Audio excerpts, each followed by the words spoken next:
Bismillahirrahmanirrahim. Assalamualaikum warahmatullahi wabarakatuh.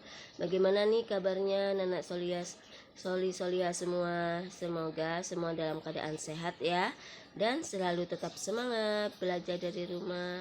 Alhamdulillah, hari ini kita akan belajar kembali. Kali ini kita akan belajar tematik 4B atau tema 2, subtema 3, energi alternatif. Muatan pelajaran yang kita pelajari hari ini adalah IPA dan IPS ya. Alhamdulillah, untuk tematik 4B atau tema 2 hari ini akan tuntas ya, udah habis semua, udah kita pelajari. Maka insya Allah hari Senin kita penilaian harian ya, dan hari Kamisnya besok kita akan Zoom, akan mereview kembali pembelajaran dari September 1, 2, dan 3. Dan insya Allah kisi-kisinya berita berikan seperti biasa ya hari Jumatnya ya. Nah, namun berita lanjut ya ke pembelajaran hari ini. Namun alangkah baiknya sebelum pembelajaran dimulai kita baca basmalah terlebih dahulu. Bismillahirrahmanirrahim. Nah, tujuan pembelajaran hari ini yaitu yang pertama, mengidentifikasi perubahan bentuk energi alternatif pada pembelajaran ke-1. Yang kedua, mengidentifikasi manfaat lemon sebagai sumber energi listrik pembelajaran ke-3. Nah, perubahan bentuk energi pada sumber energi alternatif. Ini energi ya, ada tulisannya ya, energi alternatif.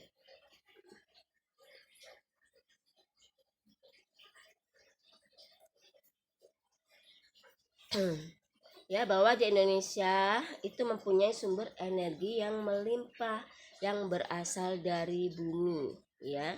Jadi bumi itu memiliki sumber daya alam yang melimpah. Nah, sumber energi tersebut itu ada yang sumber energi yang dapat diperbarui, misalkan air, matahari, angin, tumbuhan, dan ada sumber energi yang tidak dapat diperbarui, yaitu misalkan batu bara, minyak bumi, dan gas alam ya. Nah, namun sumber energi yang seperti minyak bumi dan gas alam ini itu jumlahnya terbatas dan tidak dapat diperbaharui ya, karena sumber energi tersebut memerlukan waktu yang sangat lama untuk pemulihan atau mengembalikan ketersediaannya. Kita lanjut. Nah, oleh karena itu ada sumber energi pengganti ya. Sumber energi penggantinya itu nama lainnya adalah energi alternatif. Jadi boleh tak ulangi, energi alternatif itu atau energi terbarukan adalah sumber energi pengganti yang berasal dari alam ya. Nah, pengganti sumber daya alam yang tidak dapat diperbarui ya. Nah, sumber energi alternatif ini manfaatnya adalah lebih hemat dan ramah lingkungan ya.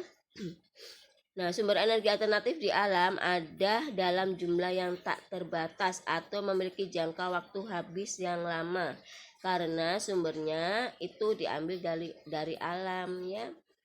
Nah, contoh-contoh sumber energi alternatif itu apa saja, meliputi apa saja, yaitu berasal dari energi matahari, energi panas bumi, energi air, energi angin, energi gelombang laut, dan energi biofuel ya. Ada di buku paket kalian, silakan dibuka halaman 80. Ya, halaman 80 sudah ada di buku paket kalian. Nanti kalian garis bawain yang penting-penting ya. Boleh kita jelaskan di sini. Nah, yang pertama energi matahari.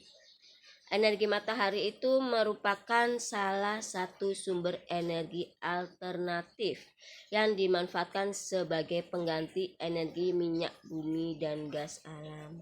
Jadi energi matahari itu sumbernya dari dua ya, bisa dari panas matahari atau cahaya matahari. Nah, panas matahari untuk apa? Digunakan manusia untuk apa? Untuk mengeringkan baju, untuk memanaskan ruangan, memanaskan air.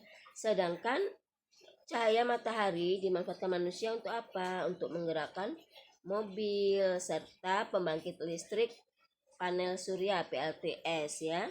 Itu adalah panel surya di PLTS itu mengubah energi cahaya matahari menjadi energi listrik. Nah, seperti ini ya. Nah, seperti ini ya gambarnya ya. Ini adalah panel surya, ini matahari. Nah, mobilnya ini mobil listrik yang bisa memanfaatkan cahaya matahari untuk bergerak. Selanjutnya adalah energi panas bumi. Nah, energi panas bumi itu nama lainnya geotermal, ya. Nah, asal dari energi panas bumi itu yaitu berasal dari pusat bumi yang terbentuk dari lapisan batu yang sangat panas. Dimanfaatkan untuk apa sih energi panas bumi itu oleh manusia? Untuk pembangkit listrik, untuk memanaskan air, atau menggerakkan turbin pada generator ya. Itu adalah manfaat energi panas bumi. Selanjutnya angin. Nah, energi angin. Angin itu apa? Apa sih? Angin adalah udara yang bergerak. Ya, jadi angin adalah udara yang bergerak. Udara yang bergerak karena adanya perbedaan tekanan. Nah, manfaat energi angin dimanfaatkan manusia untuk apa? Untuk memutar baling-baling pada kincir pembangkit listrik tenaga angin atau bayu, ya PLTB, dan penggerak perahu layar. Selanjutnya yaitu energi air. Nah, energi air itu berasal dari aliran air yang deras menyimpan energi gerak sehingga dapat dimanfaatkan sebagai pembangkit listrik tenaga air atau PLTA. Ya, menggunakan bendungan air. Nah, ini adalah bendungan airnya ya. Bendungan airnya ini memanfaatkan aliran air yang deras untuk menyimpan energi gerak sehingga dapat dimanfaatkan sebagai PLTA ya. Selanjutnya adalah gelombang laut. Nah, energi gelombang laut itu adalah energi yang dihasilkan oleh pergerakan gelombang laut menuju daratan dan sebaliknya. Nah, ini adalah gambarnya ya, gambar energi gelombang laut. Nah, energi gelombang laut itu dimanfaatkan untuk apa? Untuk menghasilkan listrik. Tetapi pemanfaatan energi laut itu memerlukan teknologi yang mahal dibandingkan dengan sumber energi terbarukan lainnya. Nah, Indonesia ini berpotensi tinggi dalam memanfaatkan energi gelombang laut ini. Namun, sangat disayangkan sumber energi alternatif ini di Indonesia masih dalam taraf pengembangan. Belum ada ya, masih taraf pengembangan ya. Doakan semoga bisa terrealisasi. Dan yang keenam adalah energi biofuel. Nah, biofuel itu apa? Biofuel adalah bahan bakar yang dihasilkan dari bahan-bahan organik. Buku paket kalian sudah ada halaman 81, nanti kalian garis bawahi ya. Nah, yang bahan-bahan organik itu apa saja? Misalkan tumbuhan. Nah, tumbuhan yang berbiji yang mengandung minyak. Misalkan buah jarak, bunga matahari, kelapa sawit, kacang tanah, dan kedelai itu dapat digunakan untuk menggantikan bahan bakar solar. Bahan bakar solar itu nama lainnya adalah biodiesel. Jadi tanaman yang berbiji dan mengandung minyak tersebut bisa dimanfaatkan atau digunakan untuk mengganti bahan bakar solar atau biodiesel ya. Sedangkan umbi-umbian, misalkan ubi, singkong, sagu, dan jagung itu dapat diubah menjadi bioetanol ya. Bioetanol itu pengganti bensin. Ya, jadi bensin itu bisa kita olah dengan menggunakan ubi, singkong atau sagu ya. Dan yang terakhir yaitu biofuel. Biofuel itu juga dihasilkan dari kotoran hewan yang difermentasikan. Nah, bahan bakar ini disebut biogas ya. Jadi Biogas itu berasal dari kotoran hewan yang difermentasikan. Nah, biogas ini biasanya dimanfaatkan manusia sebagai bahan bakar kendaraan bermotor dan untuk memasak. Nah, gas yang digunakan Umi kalian dalam memasak itu apabila habis atau kalian bisa mengembangkan, itu bisa kita gunakan kotoran hewan yang difermentasikan ya. Tentunya ada beberapa tahap-tahapan dan cara-cara dalam membuat kotoran hewan ini menjadi gas ya. Nah, selanjutnya, nah ini adalah energi alternatif ramah lingkungan. Salah satu tumbuhan yang dapat dijadikan sebagai sumber energi alternatif adalah buah lemon. Kemarin sudah kita jelaskan ya waktu penguatan bahasa Indonesia. Nah, buah lemon itu mengandung elektrolit yang dapat menghasilkan listrik. Lemon ini dapat menjadi energi alternatif pengganti baterai. Jadi misalkan nggak ada baterai, bisa kalian manfaatkan. Misalkan di rumah baterai habis, nah ada lemon di rumah atau kentang juga bisa ya. Nah, kalian bisa mengganti baterai yang sudah habis itu dengan lemon atau kentang. Dengan cara apa? Nah, seperti ini. Kalian buka buku paket kalian halaman 92. Jadi ada yang bahan-bahan atau alat-alat yang harus kalian siapkan ya. Nah, seperti ini. 3 buah lemon, sebuah bola lampu berwarna, 3 lempeng seng, 3 lempeng tembaga, dan 4 buah penjepit buaya. Itu adalah alat-alat yang kita gunakan. Nah, langkah kegiatannya apa? Menyiapkan lemon, kemudian tancapkan lempeng seng dan tembaga pada buah lemon, menghubungkan tiap lempeng dengan menggunakan penjepit buaya, kemudian nyalakan lampu, menghubungkan 2 penjepit buaya terakhir pada bola lampu. Jadi tidak sembarangan lampu yang bisa nyala dengan lemon ya, hanya lampu yang berdaya watt kecil, lampu kecil saja. Jadi tidak semua bisa. Misalkan lampu dalam mobil-mobil mainan atau gimana, itu tidak semua bisa ya digunakan dengan lemon, tetapi hanya lampu yang berdaya watt kecil yang bisa dimanfaatkan. Nah, selanjutnya ini adalah contoh energi alternatif ramah lingkungan dari kotoran hewan tadi ya. Jadi kotoran hewan ini sapi. Nah, kotoran hewan tadi itu dimasukkan ke dalam wadah ya, ke dalam wadah atau alat. Nah, setelah itu terjadilah pembusukan kotoran yang menghasilkan gas metana. Ya, kotoran hewan tersebut didiamkan beberapa hari sehingga terjadi pembusukan dan menghasilkan gas metana. Nah, gas metana ini digunakan untuk pembakaran ya, dibakar ya melalui alat. Nah, dan uap panas dari pembakaran yang digunakan itu memutar turbin. Nah, ini untuk memutar turbin ya. Selain untuk gas, mengganti gas untuk memasak, kotoran hewan ini juga bisa menghasilkan listrik ya. Selanjutnya adalah tujuan IPS. Sekarang kita ke IPS ya. Yang pertama, mengidentifikasi pemanfaatan sumber daya alam. Pembelajaran ke-1, menjelaskan manfaat jagung dan pembuatan sumber daya alam untuk kesejahteraan masyarakat. Pembelajaran ke-5. Nah, sumber daya alam dan pemanfaatannya. Indonesia ini memiliki berbagai macam sumber daya alam ya. Nah, salah satunya adalah ini tumbuhan jarak. Pernah lihat tumbuhan jarak? Ya, tumbuhan jarak ini menghasilkan minyak yang dapat digunakan sebagai bahan bakar ya, bahan bakar diesel tadi ya, tumbuhan jarak ya. Nah, minyak jarak ini merupakan sumber energi alternatif. Nah, ini adalah minyak biodiesel buah jarak ya, seperti ini. Pemanfaatan minyak jarak memberikan dampak positif bagi kegiatan ekonomi masyarakat. Banyak industri kecil mengolah buah jarak menjadi minyak gosok.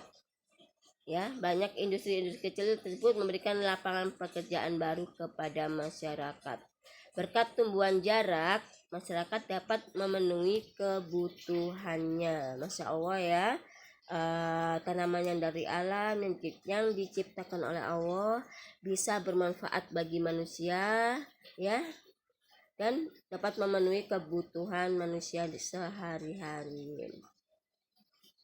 Nah, sekarang kita ke menjelaskan manfaat jagung. Nah, manfaat jagung itu apa saja? Bisa kalian buka halaman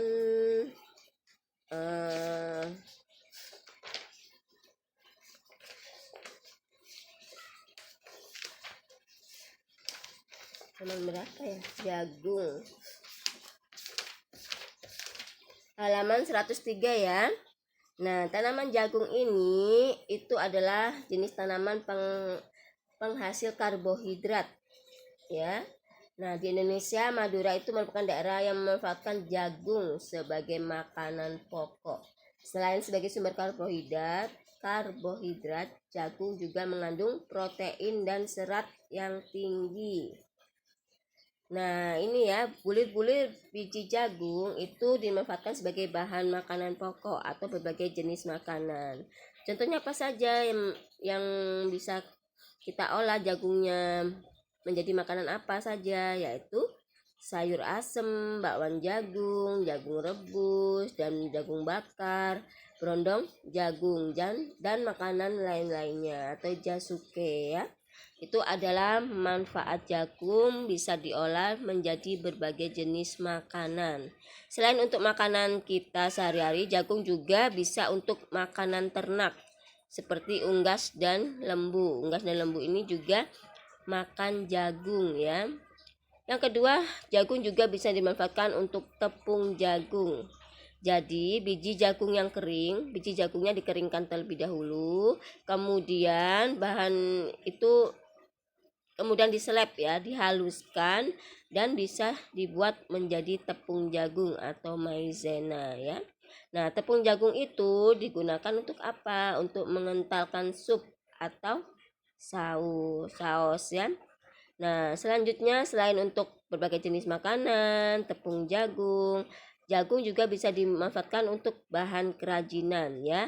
Bisa digunakan untuk teknologi industri kerajinan atau dimanfaatkan dalam bidang teknologi. Misalkan ini lampu hias atau ini bunga-bungahan ya, bunga-bungahan atau boneka dari jagung ya. Dan ini misalkan lampu hias. Nah, lampu hias atau hiasan ruang tamu lainnya itu memanfaatkan bonggol jagung ya. Nah, ini sebagai industri kerajinan.